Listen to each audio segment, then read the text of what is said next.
नमस्कार दोस्तों, स्वागत है आप सबका मेरे चैनल कथा डिलाइट पर। तो दोस्तों, श्रावण का महीना चल रहा है और हम श्रावण माह के महत्व के अध्याय सुना रहे हैं। तो आज हम इसका चौथा अध्याय सुनेंगे।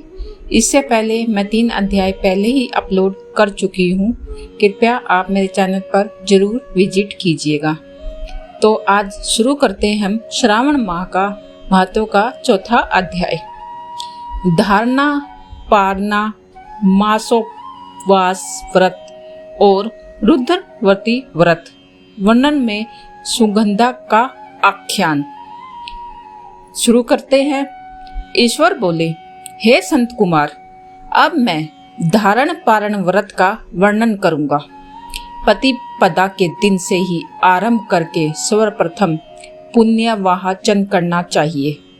इसके बाद मेरी प्रसन्नता के लिए धारण पारण व्रत का संकल्प लेना चाहिए। एक दिन धारण व्रत करे और दूसरे दिन पारण व्रत करे। धारण में उपवास तथा पारण में भोजन होता है।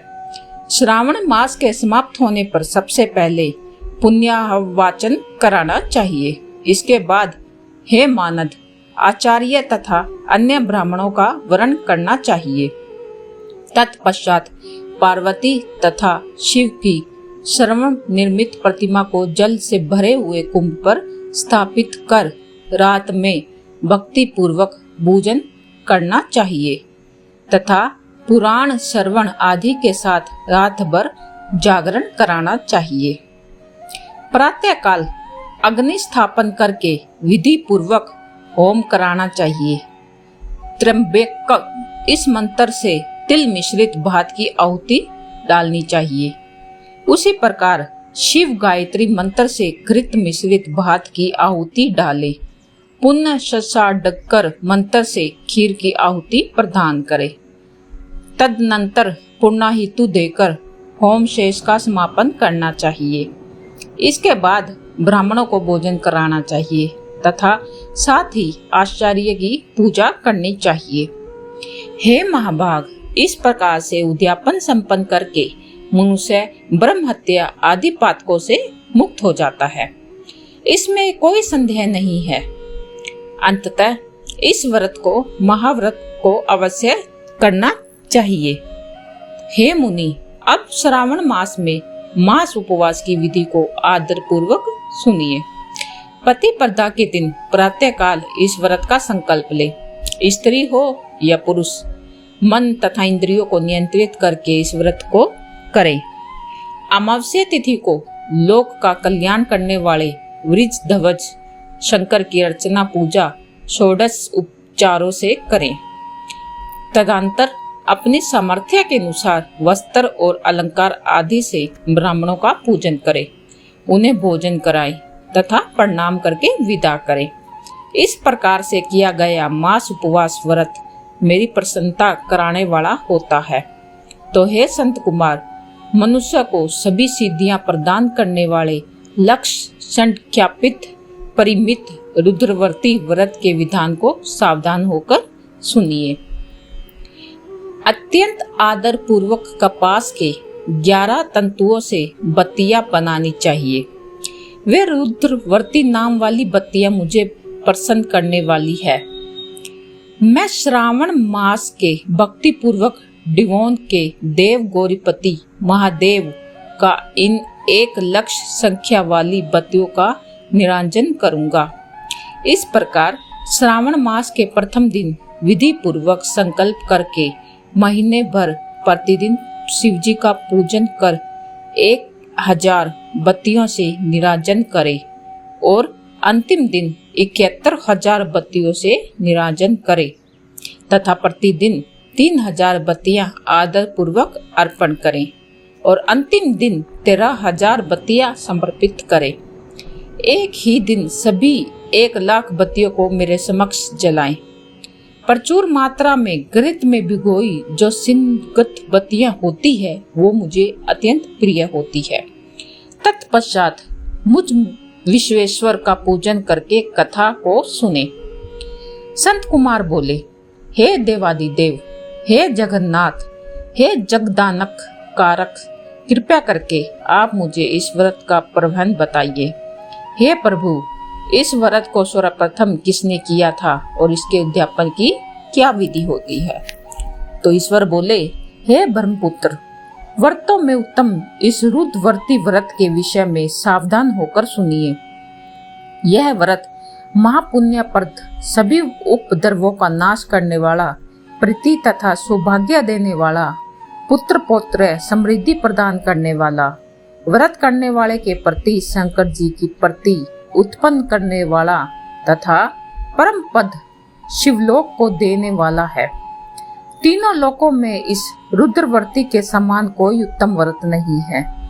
इस संबंध में लोग यह प्राचीन दृष्टांत देते हैं।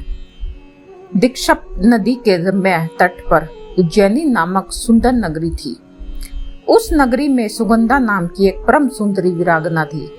उसने अपने साथ सत्संग के लिए अत्यंत दुखसक शुल्क निश्चित किया था।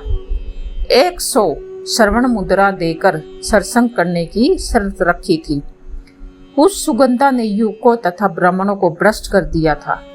उसने राजाओं और राजकुमारों को नंगन करके उनके आभूषण आदि लेकर उनका बहुत तिरस्कार किया था। इस प्रकार उस सुगंधा ने बहुत से लोगों को लूटा था। उसके शरीर की सुगंध से कोष भर का स्थान सुगंधित रहता था। वह पृथ्वी तल पर रूप, लावण्य और कांति के मानों पर निवास स्थली थी।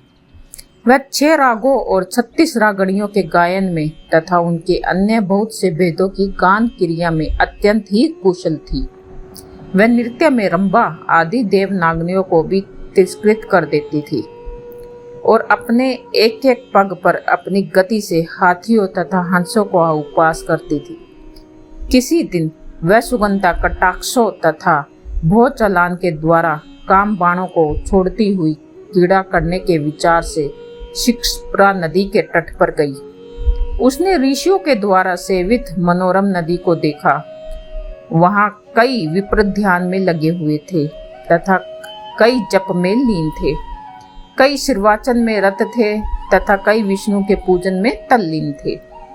तो हे महामुने, उसने उन ऋषियों के बीच विराजमान मुनि वशिष्ठ को देखा। उनके दर्शन के प्रभाव से उसकी बुद्धि धर्म में प्रवृत्त हो गई। जीवन तथा विशेष रूप से विषयों के उसकी विरक्ति हो गई। वह अपना सिर झुकाकर बार बार मुनि को प्रणाम करके अपने पाँव की निर्मति के लिए मुनि श्रेष्ठ वशिष्ठ जी के कहने लगी। सुगंधा बोली, हे अनाथनाथ, हे सर्वसिद्धिमान, हे योगेश, मैंने बहुत ही पाप किए हैं। अंततः हे प्रभु, उन समस्त पापों के नाश के लिए मुझे उपाय बताइए। तो ईश्वर बोले, हे संत कुमार, उस सुगंधा ने इस प्रकार कहने पर वे दीन दयालु वत्सल मुनि विशिष्ट अपनी ज्ञान दृष्टि से उसके कर्मों को जानकर आदर पूर्वक कहने लगे। वशिष्ठ बोले, तुम सावधान होकर सुनो। जिस पुण्य से तुम्हारे पाप का पूर्ण रूप से नाश हो जाएगा, वह सब मैं तुम में अब कह रहा हूँ। हे बतरे, तीनों लोकों में विख्यात वाराणसी में जाओ। वहां जाकर तीनों लोकों में दुर्लभ महान पुण्य देने वाले तथा शिव के लिए अत्यंत प्रीतिकर रुद्रवर्ती नामक व्रत को उस अक्षेत्र में करो।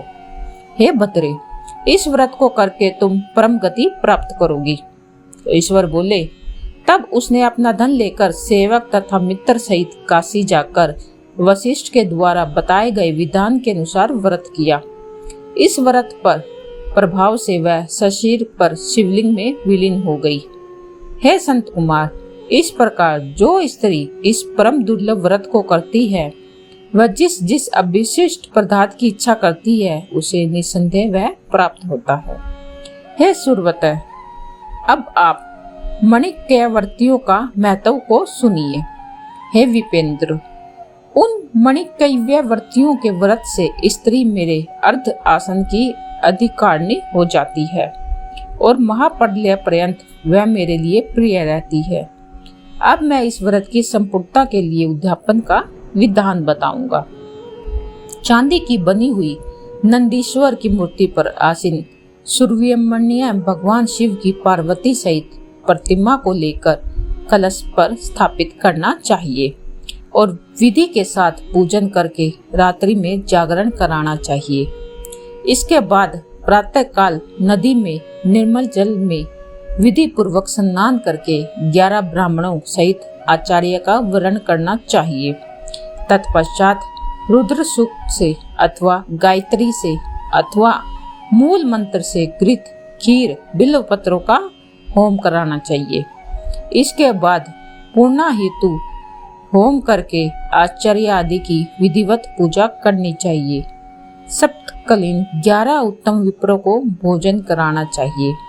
तो हे संत कुमार, जो स्त्री इस प्रकार से व्रत करती है वह समस्त पापों से मुक्त हो जाती है। तत्पश्चात विधान पूर्वक कथा सुनकर स्थापित की गई समस्त सामग्री ब्राह्मण को दे देनी चाहिए। इससे निश्चित रूप से 1000 अश्वमेघ यज्ञों का फल प्राप्त होता है।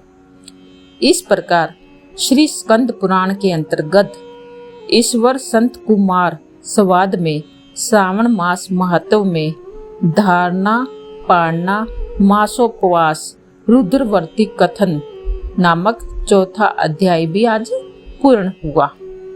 आपको मेरा यह वीडियो कैसा लगा प्लीज कमेंट बॉक्स में जरूर बताएं और 5वें अध्याय के लिए मेरे YouTube चैनल को देखना मत भूलिएगा। धन्यवाद।